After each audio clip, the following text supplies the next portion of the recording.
Selamat pagi anak-anak, Assalamualaikum. Semoga kalian tetap semangat mengikuti pembelajaran hari ini ya. Materi yang akan kita bahas hari ini, pengembangan pusat-pusat keunggulan ekonomi untuk kesejahteraan masyarakat. Setelah pembahasan materi hari ini, diharapkan kalian dapat pertama, mengidentifikasi pusat-pusat keunggulan ekonomi di Indonesia. Yang kedua, menjelaskan pengaruh pusat-pusat keunggulan ekonomi dalam berbagai bidang kehidupan.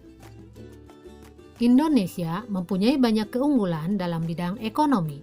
Keunggulan ekonomi yang dimiliki oleh Indonesia dapat menjadi potensi dan peluang bagi kesejahteraan masyarakat Indonesia. Pengelolaan keunggulan ekonomi yang tepat dapat bermanfaat bagi kesejahteraan masyarakat. Untuk mengetahui keunggulan ekonomi yang dimiliki Indonesia serta pengaruhnya bagi kesejahteraan masyarakat, mari ikuti pembahasan materi berikut ini. Pusat-pusat keunggulan ekonomi Indonesia ada yang dikelola sendiri, ada juga yang melibatkan investor asing. Adapun pusat-pusat keunggulan ekonomi Indonesia adalah PT Freeport Indonesia, Perusahaan Tambang Minyak Negara, dan Batik Indonesia. Yang pertama, PT Freeport Indonesia. Perusahaan ini terletak di Kabupaten Mimika, Provinsi Papua. PT Freeport menambang, memproses, dan melakukan eksplorasi terhadap biji yang mengandung tembaga, emas, dan perak. Kontribusi PT Freeport bagi negara, pertama, menyediakan lapangan kerja. Yang kedua, penanaman investasi. Yang ketiga, pembelian barang dan jasa domestik. Dan yang keempat, pembayaran pajak, dividen, royalti, dan lain-lain. Yang kedua, perusahaan tambang minyak negara. Kilang minyak adalah pabrik fasilitas industri yang mengolah minyak mentah menjadi produk petroleum atau produk bahan baku petrokimia, seperti bensin, minyak diesel, dan minyak tanah. Beberapa kilang minyak Indonesia milik Pertamina. Yang pertama, kilang Pangkalan Brandan di Sumatera Utara. Yang kedua, kilang Dumai di Riau yang terintegrasi dengan kilang petrokimia dan memproduksi produk-produk petrokimia. Yang ketiga, kilang Cilacap di Pulau Jawa, merupakan satu-satunya kilang yang memproduksi aspal dan base oil untuk kebutuhan pembangunan infrastruktur di tanah air. Yang keempat, ada kilang Balikpapan di Kalimantan Timur.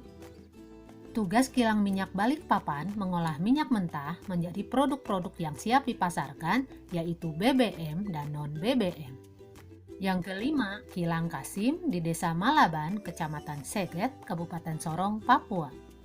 Lokasi kilang minyak ini berada di sekitar kilang Petro Cina dengan pertimbangan pertama, menghemat biaya transportasi, yang kedua, mengurangi biaya investasi, yang ketiga, tersedia area yang luas, dan yang keempat, jauh dari pemukiman penduduk.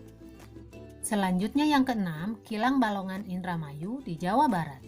Kilang ini memiliki nilai strategis dalam menjaga kestabilan pasokan BBM ke DKI Jakarta, Banten, dan sebagian Jawa Barat. Dan yang terakhir, kilang Cepu. Tugasnya menjamin pengadaan BBM untuk rakyat dan pertahanan di Pulau Jawa. Keunggulan ekonomi yang ketiga yaitu Batik Indonesia. Batik merupakan salah satu hasil ekonomi kreatif yang bernilai tinggi dan merupakan bagian dari budaya Indonesia. UNESCO telah menetapkan batik sebagai warisan kemanusiaan untuk budaya lisan dan non-bendawi sejak tanggal 2 Oktober 2009.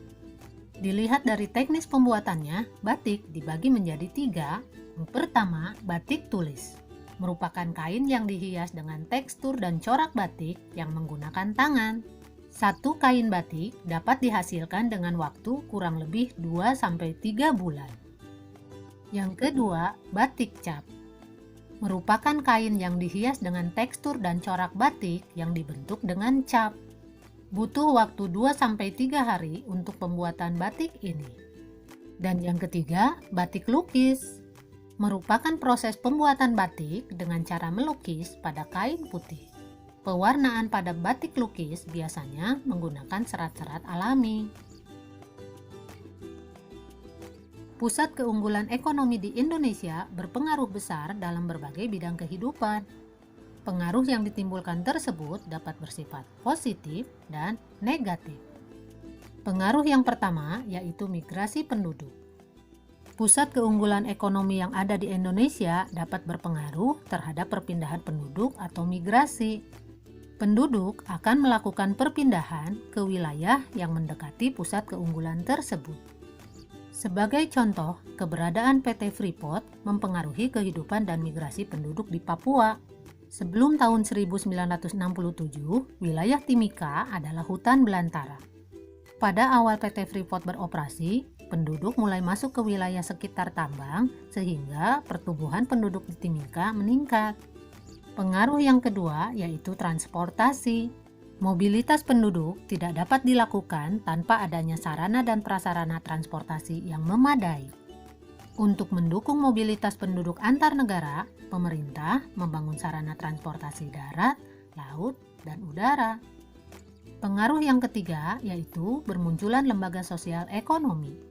Sebagai contoh, Lembaga Pengembangan Masyarakat Amungme dan Kamoro, sebuah lembaga nirlaba yang mengelola dana kemitraan dari PT Freeport, membangun sekolah untuk masyarakat Papua, terutama warga yang ada di sekitar area pertambangan.